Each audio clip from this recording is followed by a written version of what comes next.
বাবু high কিছু জানি নাকি? আরে বাবু না, আমার একটু পুঙ্গাতে ফুড়া উঠেছে। তুমি এক কাজ করো, উঠো দি তোমার পুঙ্গায় স্যান্ডেল ভরো। পুঙ্গায় স্যান্ডেল? তোমার স্বভাব তো গেল না। আরে আমি সেইভাবে কথা বলি। তাহলে তুমি পুঙ্গায় স্যান্ডেলটা দিবসে। ও আসরবাদ আফাজুদ্দির বাগানে মিটিংটা সেরে ফেলতে হবে। মিটিং তো করবো, হাত তালে কিছু মারলো নাকি?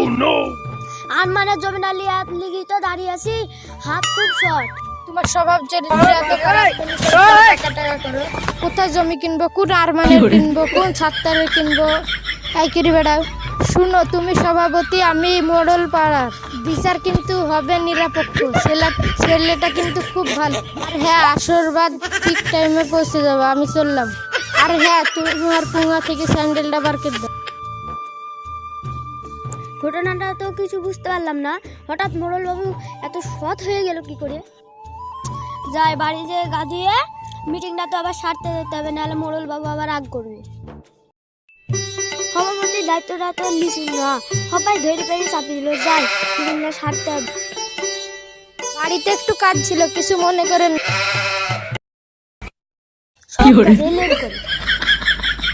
ঝন্টুর মাকে বললো তাড়াতাড়ি ভাতটা রাঁধি দে, মিটিংটা সারতে হবে। মোড়ল বাবু হাই কিছু জানি নাকি? আরে বাবু না, আমার একটু পুঙ্গাতে ফুড়া উঠেছে। যাই হোক, কাজের কথায় আসা যাক।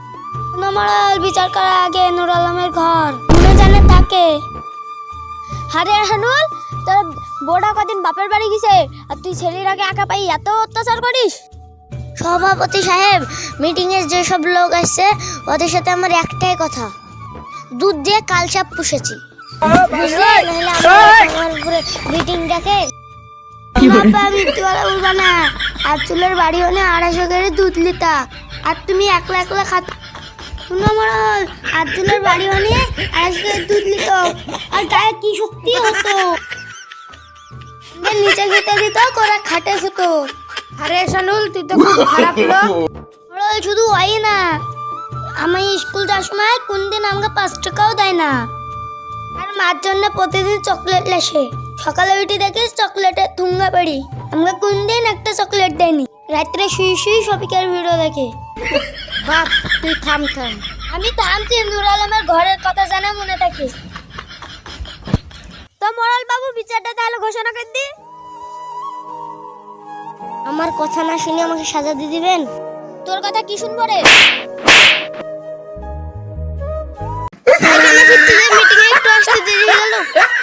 মিটিং শেষ হয়ে গেছে আর এখন মিটিং এ আসছে।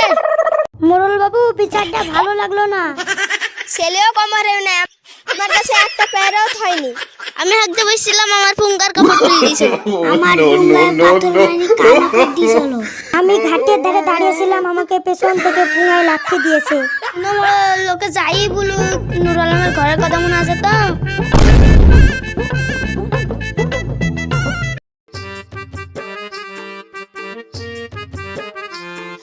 তো সাজাটা বলে দিই, ইয়ানুরকে 80,000 টাকা দিয়ে তার ছেলেকে আইফোন কিনে দিতে হবে, আর প্রতি মাসে 10,000 টাকা করে দিতে হবে।